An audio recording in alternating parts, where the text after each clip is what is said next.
Hello Matt, how are you? Hey Dan, I'm good, thanks. So what are we here for today? We're here to open up a copy of The Return to the Night of the Zealot. Brilliant. So what are we going to be doing with it? We're going to be opening it up, we're going to be looking at the contents of the box. Yep. And probably just giving a quick review of each of the player cards that are held within the box. Yeah, we're not going to be looking into the scenario cards so much. We don't really want to be giving away any spoilers at this point. Who knows, down the line we might actually get some playthroughs of this on the channel, but for now it's just the investigator cards and other pieces that are in the box. Great. So Matt, what is the Return to the Night of the Zealot? So Return to the Night of the Zealot is an expansion to the original core box from the Arkham Horror card game. It runs with the old story, which was essentially an introduction to the Arkham Horror world, and now gives us alternate ways to play those scenarios. And the core story from the core box is really much loved by a lot of the Arkham veterans, isn't it? Yeah, I like it a lot. So I find The Gathering a really nice piece to kind of get people into the game, show them a really quick scenario. Midnight Masks is probably up there as one of my favourite missions, like, to date. So. And without being too spoilery at this stage, there are 3 missions in the core set, and that really lends itself to an afternoon's play with you and your buddies, or you by yourself if you're playing solo. But that's a nice 3 mission chunk, and you can get it done in a good couple of hours. Yeah, I think you can realistically, you can get all 3 chapters done in easily in an afternoon. Okay, so this was released a few days ago. Yep. So this was released a few days ago. We've now got a copy of it, and we're gonna take a look. Do you want to do the honours, Matt? Yeah. So let's. Hopefully we put a little tear in the wrapping. Good planning. So makes things. This is quite exciting. Yeah. Opening new cards is always exciting. Very exciting. Let's have a look in there. I'm pretty impressed with the box itself.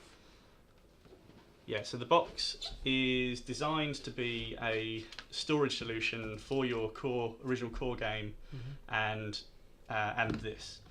You can have sleeve cards in here as well. They've also provided dividers for the original encounters, plus the new ones as well. So yeah, this is ideal for those that have just got a core box and are looking for somewhere else to go straight afterwards. So these look like they're horizontal dividers, so you'll be putting the cards in the storage box horizontally. Using this in here, So. Something else I noticed about the box actually is this, I don't know if the viewers can see this, the case file. So it leads me to believe hopefully they'll do more in the future, and it's quite smart. Yeah, no, it was really smart. It would be really good if they start looking into Dunwich Legacy or Path to Carcosa or even Forgotten Age. But yeah, so we've got traditional pack of cards like we would expect to see in the deluxe expansions or the Mythos packs. We've got the dividers that we've just mentioned, and we have here our leaflet explaining how to incorporate this expansion into your core set, plus a list of achievements as well. So it kind of rewarding you or wanting you to try and tackle certain obstacles during the campaign, whether it be the original or this version.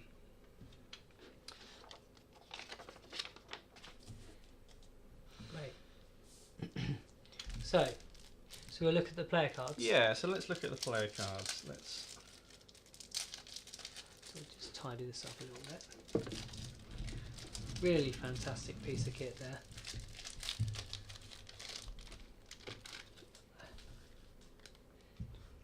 So let's separate and quickly hide the rest so we don't ruin it for ourselves just yet. Yep, no spoilers.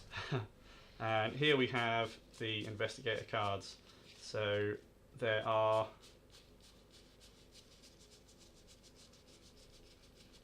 10 new cards, 2 for each faction, and they are all upgrades of cards that we've seen from that original core box. Okay. So what have we got first?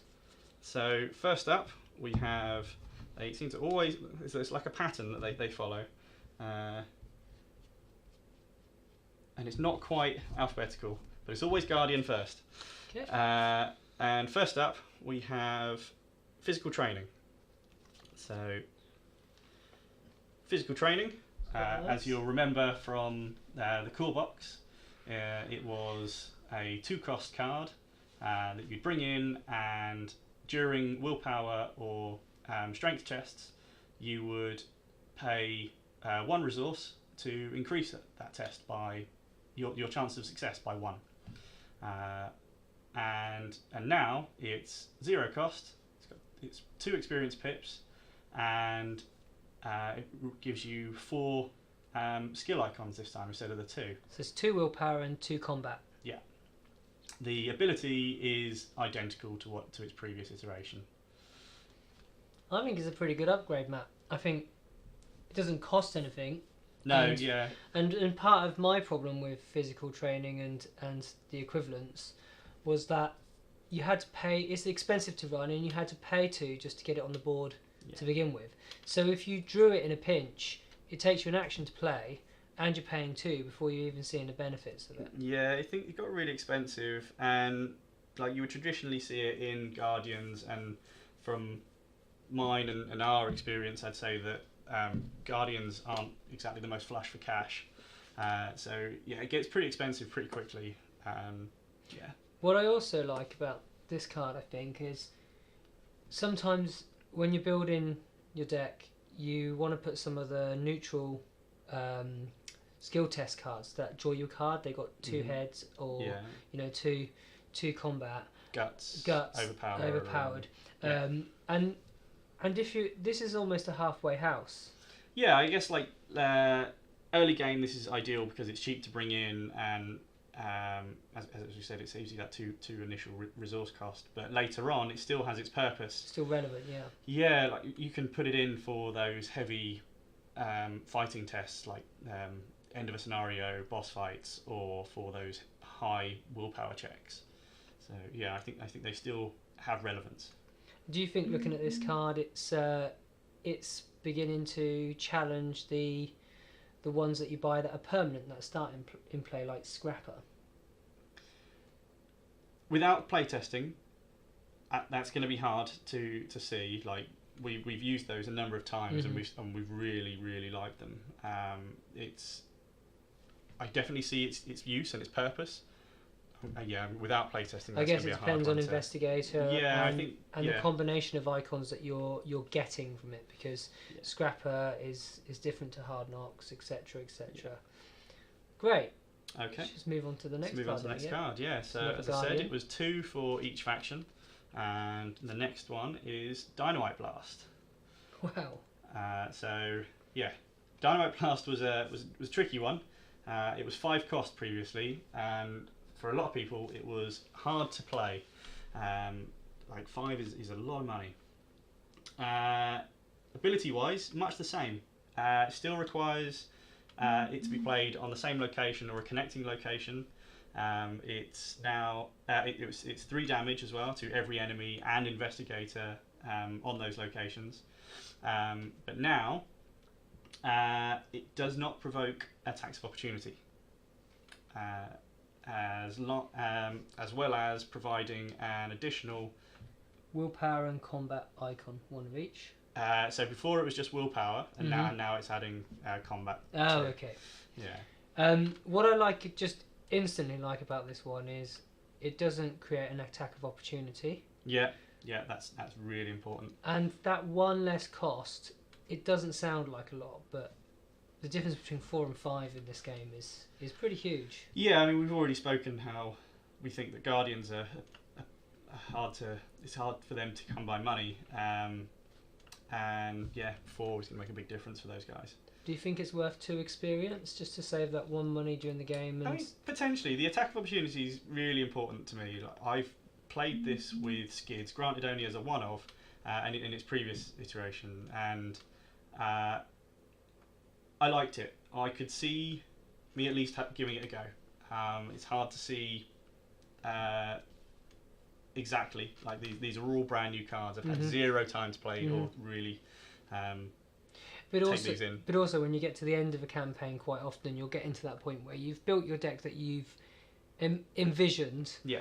and you have a little bit of XP to spare. I'm not saying a lot, but you start thinking, how do I upgrade the cards I've got without changing the function of the deck? That would certainly be one that... Yeah, if you've still got your Dynamite Blast in your deck towards the end of a campaign, this seems like a suitable upgrade. Great. So let's move on to the next card, and So it's Seeker card. And it's the next faction, yeah. So on to Seekers, and first up is their talent, Hyper Awareness. So it looks like we might see a cycle. Yeah, I'm sensing a pattern. Yep. So much like physical training, it was 2 cost before. It gave 1 skill icon of intellect and agility, but now it's giving 2 of each.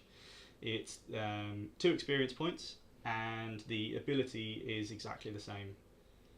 I'm liking this already in a min deck because the double intellect icons. Yeah, double intellect's good.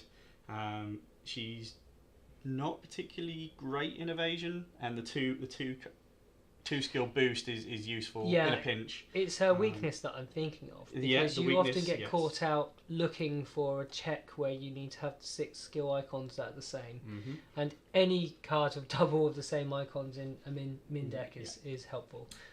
Yeah, I mean, you're already wanting to do investigate checks with min anyway, so you're looking for double icons of the one that you're gonna want to pass. That's just one thing that just jumps to mind. Yeah.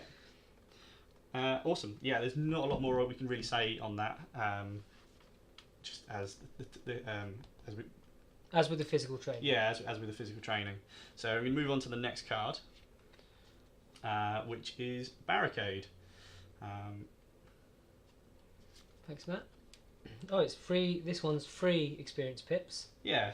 So this is it's the same cost, if I remember right. So it's still 0 cost, and the icons are the same.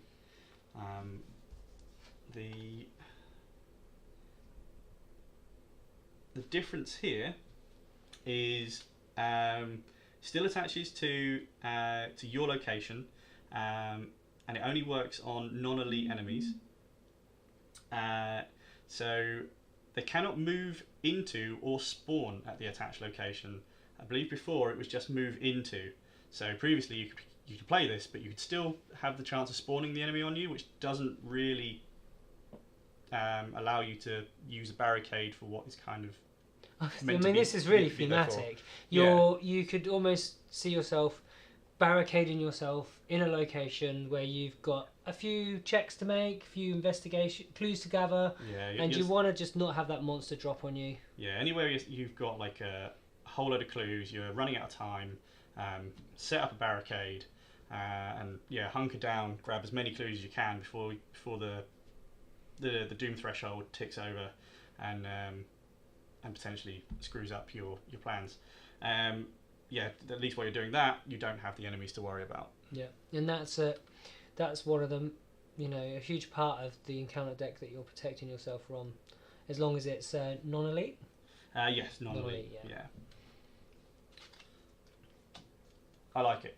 I think I like it a lot more than the previous. But 3 experience points is not cheap. No, but I think I've flicked through past Barricade in my folder. So many times I've been building the Seeker decks. Yeah, it's so many of what I would consider that slot. So you've got the barricades and the traps. I kind of put those in a similar sort of category. I found them hard. They're all on paper seemed really good, but I found it really hard to look at those over just dealing direct damage or getting more clues. And credit to the designers for pushing the envelope with these cards. And, absolutely. And it's looking like they're really they've taken cards that are either really functional already and upgraded them here, or they've taken a card that hasn't quite hit the mark.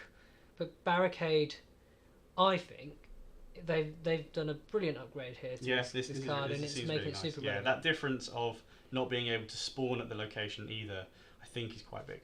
Yeah. So let's move on to the next set of cards, which is the next faction, and we've got Rogues. Thank you, Matt. Give you this one here. And as we mentioned, we sensed the pattern. We were not wrong. There is their talent, Hard Knocks. It's the same as it was, with additional skill icons, 2 pips of experience. The cost is now 0, and the ability is the same.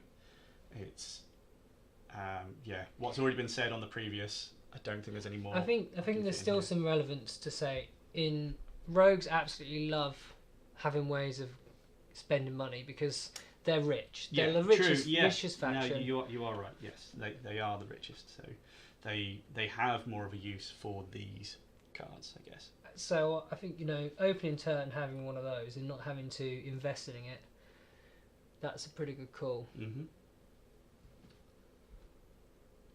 Should we move on to the next? Yeah.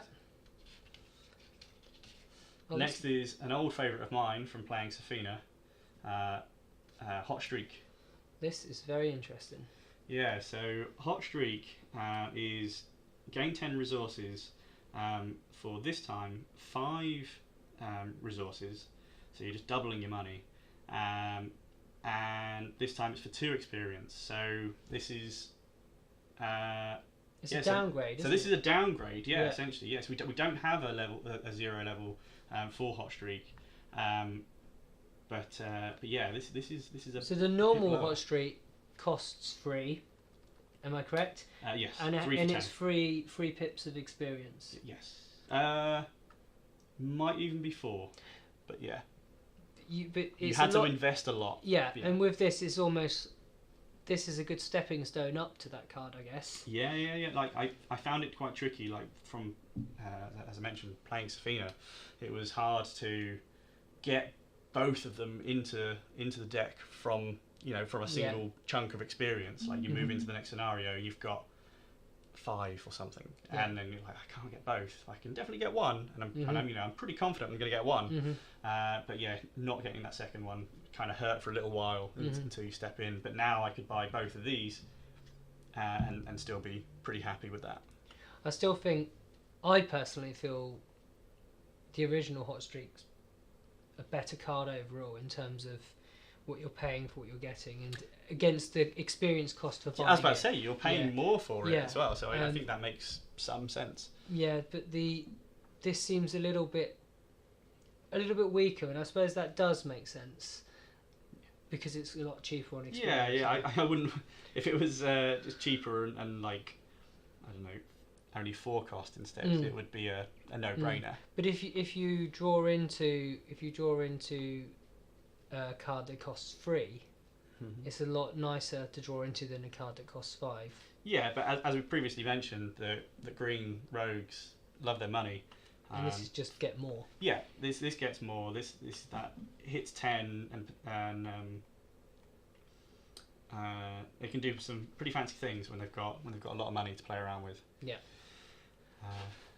So let's move on to the next faction, and it is the Mystics with their talent, Arcane Studies. Arcane Studies.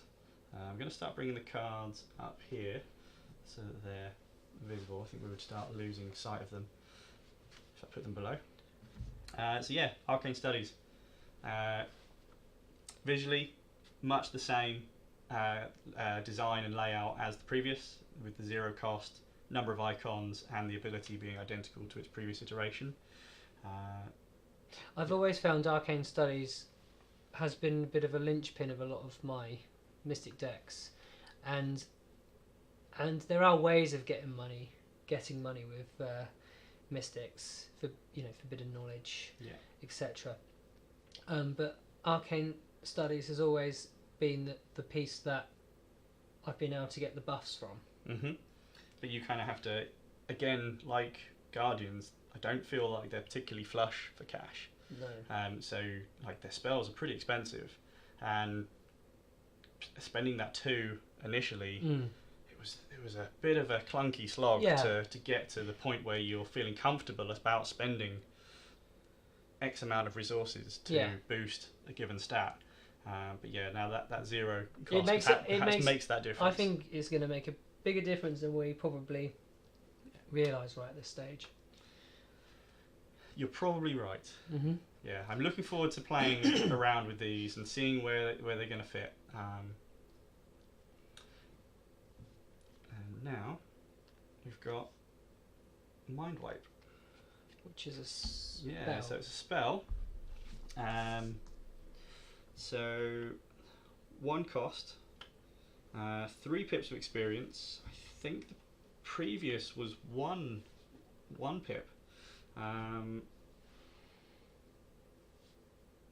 So it's got willpower and a combat icon. Yeah. It's fast. Play after the phase begins, which I think is the same. Choose a non-elite enemy at your location until the end of the phase. Reduce the chosen enemy's damage and horror values by 1, and treat its printed text box as if it were blank, except for traits. Wow. So the blanking text box is the same, but reducing its damage and horror is new. I think that's really interesting in the sense that you could almost nerf an enemy and kite it around for a turn, doing whatever you like. You can make an enemy almost redundant for a turn. Like there are so many mid-weight enemies that are just 1 horror and 1 damage. Yeah. That you just put them to 0. It doesn't say to a minimum of 1, so you can put them to 0 and just sit there carrying on with your business. You can investigate. You can move around to a better location, join up with your allies and get them to deal with it, or whatever. This is really nice. There's all kinds of things. You can set up a dynamite blast by moving an enemy to a location drag with around another enemy. with more enemies. Yeah. And so you can gather up your enemies and blow them up with your brand new 2 experienced dynamite blast. But what I do also think with this is, you mentioned the enemy that is 1 damage and 1 horror, but so many times you're up against a non-elite enemy that has more, and you're worried to be taking the multiple free strikes, and this just softens the blow quite literally. Massively. I really like this. The more I think about it, the more we have this discussion, the more I can see it being used. It's 3 experience points. It's not cheap to upgrade into, but it will get some use. Yeah, I'd really like to see where this goes. And I think with Mystics, sometimes you have to, certainly if you're playing multiplayer, not solo, you are going down the combat route, or you are going down the investigation route. And this, if you're doing combat only, this really does add to the repertoire of spells in your deck that can deal with enemies, although indirectly. It's an event. I've mentioned already how much I like Safina, and I said that she'd only get better with more events. Yeah. And this is another one. This could be really useful for her. I can see this being played. So not really a bad card so far from the 8 that we looked at. No, like I can see me wanting to put these in somewhere. They're relevant. Yeah, they are relevant, and like we said before, it's either because they're cheaper, the upgrade pips are just worth it, their abilities are good, or just the cost to buy in initially, or the skill cards, the skill icons. There's a reason for each one that makes them worth it. Yeah. So let's look on to the last one. And you've probably already guessed, the last one is... The last faction. The last faction is Survivor. But the first of theirs is their talent, Dig Deep. So this one allowed you to boost your willpower or agility for a single resource, and it boosts your agility and willpower with the icons. Don't know if you've got anything more to say on that. Well, Dig Deep's normally the one that I've had in decks where I've I brought that in my initial deck, knowing that that's going to be subbed out for Scrapper. Hmm. I believe it's Scrapper, yeah, straight away almost. Yeah, I think Scrapper is combat. Yeah, it has one of the same icons, and and that's where the difference is with the permanents. So the rogue, the survivor one, for example, will have the combat icon plus another icon. I can't remember what it is. I think it's either willpower or it's agility. But it's different to the dig deep. So there's different combinations you can put together, depending on what you really need to focus on for your deck. Yeah. But overall, I think that cycle is really interesting, and I'd like to see them do more of this cycle in the future, and to see them go even further with these. Further, or even a different 2-pip version. So a 2-pip version that still costs 2 but is fast, so it doesn't cost you an action to play at the beginning of your, when you draw it, it's when you still need got that hindrance of having to pay that action. Whereas the permanents are permanent, like they already start out, like you don't have to. And do not underestimate fast. It's not just a saves an action. You're not taking an action to do it, which and it gets you around lots of things. Yeah, you're not taking free strikes. Yeah, because it's not an action. So drawing a dig deep fast would be brilliant if you needed it, because you would play it down and then start using it without taking an attack of opportunity. Yeah. So that's for where they could potentially go. FFG, if you're listening, your next upgrade for your talents is add fast. Yeah, I keep it at 2 pips, but fast is really good. Okay, so this is the last card. This is the last investigator card of this set, and it's Rabbit's Foot. So Rabbit's Foot, the last time I think I used it was during the core set experience playing Wendy, and so this one, it's 1 cost. It's 3 pips of experience, and this one offers a wild icon. And as a reaction, after you fail a skill test, exhausts Rabbit's Foot, and it was just draw a card.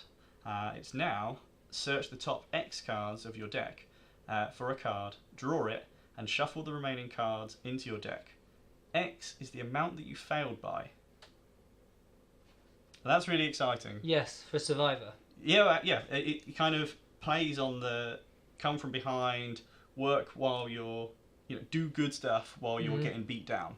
Yeah. And they've already got a few cards that key off when you fail by 2. There are already a few. Yeah, there are a few that are upgrades, but the ones that they have initially are Lucky and Look What I Found. Lucky allows you to kind of put you into success range. So I mean, it says when you fail the test. If you were to fail. If you were to fail, add the 2. I don't think that counts, but regardless, Look What I Found does say when you fail an investigation test by 2 or lower. So you're only getting to look at 2 cards, but that's still good. Like getting the option of which card to take. I mean, that one of those could be your weakness. And that's the great thing and that's why I think it's so thematic with Survivor. Yeah.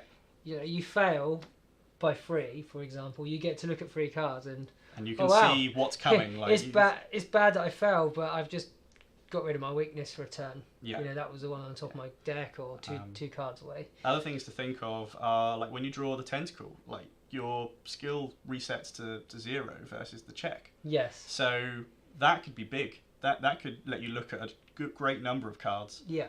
And just get to pick the one that sorts you out for your next action or your next turn. I quite like that. And one cost to play it in, I think I would. I think it would be. It's going to be one that is going to be hard to put into your deck early on, because with Survivors, in particular, you're starting out. Usually start out of a shell of a deck, and a lot changes in the first couple of scenarios, and whether there's space to get it in. I mean, you're usually buying your 2 copies of Lucky. Yes. But after that, it's anyone's game. Yeah. Okay. So I'm a bit disappointed there's not an upgrade of Machete in here.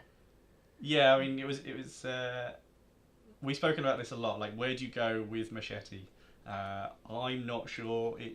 will get an upgrade. That's that's something for a different day, I guess, isn't it? Yeah, maybe so. So all in all, I think this is a great package. Yeah, it's really exciting. As we've said, like we're excited to see where these cards go into our decks.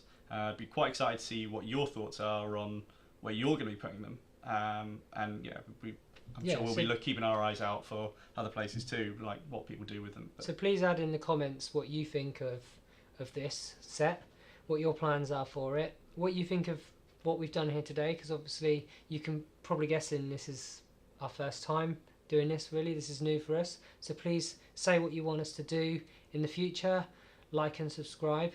Thank you to Dice Saloon for allowing us the space to record here and use their equipment. That's Dice Saloon in Brighton in the UK.